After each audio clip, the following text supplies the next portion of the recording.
slime mold formed a very strange, eerily accurate representation of the Tokyo subway and railway system on its own, just figuring out the most efficient way to transmit information, and nutrients. So it knows what it's doing. Yeah. And now we've got plants with machetes. So how far has it gone? If this is the public knowledge, right? And how apropos that we talked a little bit about suppressed technology. How far are the plants along, really?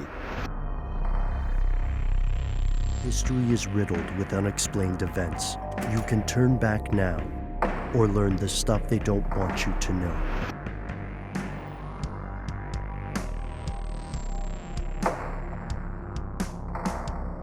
There is a houseplant whose nickname is Phil. By the way, codename Doc would love this because she loves plants, right? Short for chlorophyll, perhaps? Short for philodendron. Oh, okay, so, good. But chlorophyll to his friends. I like that. There's an artist named David Bowen. It was a very, very interesting, brilliant dude. He works primarily with robotics, and in cooperation with a team of scientists, he decided to, take his buddy Phil and make him harder, faster, stronger. You know what I mean? Just like the Yay song. But let's go into this. You can, right now, folks, you can see the video of the houseplant being a plant that has a robotic arm attached to it that's just sort of haphazardly swinging a machete.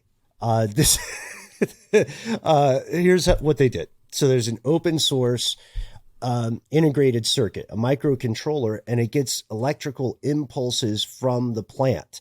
In a previous episode, when we asked whether plants have intelligence or sentient, we got caught up in the philosophical quandary of sentience. But what they're doing is treating the plant the way a person is treated in an EEG application. The electrical impulses that, like the tech that is used to check on your heart rate, right? Or your beep, beep, sure. beep stuff in every hospital. So these things are applied to the plant's leaves. This technology is, first off, it's amazing. It saved a lot of lives in the human world. And now it is being used to arm houseplants. Initial questions, does Phil know what he's doing? Not really. He's kind of like if you ever had a drunk uncle who is, gets a few drinks in on the afternoon and says, I don't know, let's launch some fireworks. Phil has about that level of planning. So we don't know, like it's a random result of these impulses. So it's not as though it'd be amazing and terrifying if the plant, for instance, was trying to swat at a fly or a bird, right? But it's just sort of vibing, it's just kind of at a big knife party. And startlingly enough, this is not the first time that people have tried something like this in terms of cyborg plants. That's what this is. This is a cyborg plant. So here's my theory, you guys. What if the White House has created this ambassador for plants and the natural world because they know what's on the horizon with plant droids? A word I made up. I think you're right. Yep. Yep. It's easier than I expected. It does make me wonder what would happen if you took a mycelial network and ran through a series of tubes, kind of like this robotic arm is. These white tubes.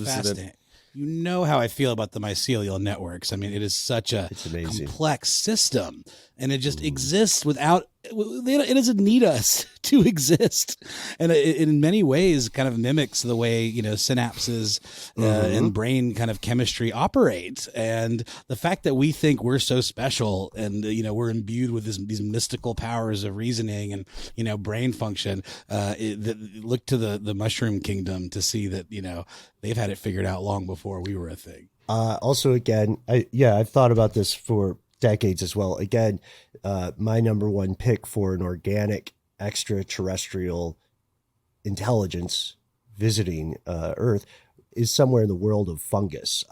And I use mycologist and mycology a lot in horror stories. It's just such a go-to. You know what I mean? It's a staple of good horror. Like how you should always have some olive oil in your kitchen. Well, it's like those ones, those like fruited bodies or whatever, or those things that like make ants do crazy stuff. You know? I'm reading this book right now.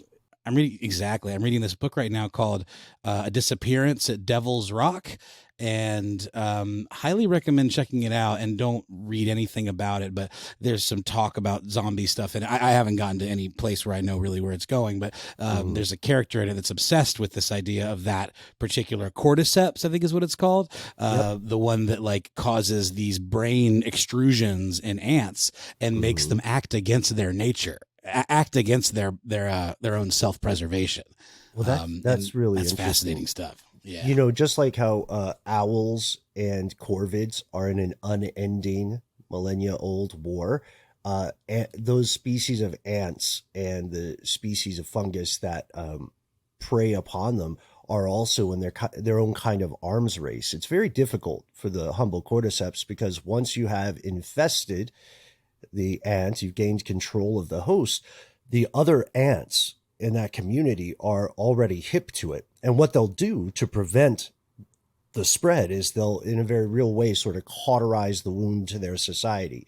Two other ants, and this is a true story, two other ants, when an ant will take the third infected ant and forcibly carry it away from the, from the ant community, from the anthill, knowing that those two know that they're going to die. They will stay and detain the thing and die so that when it bursts, it doesn't infect other ants.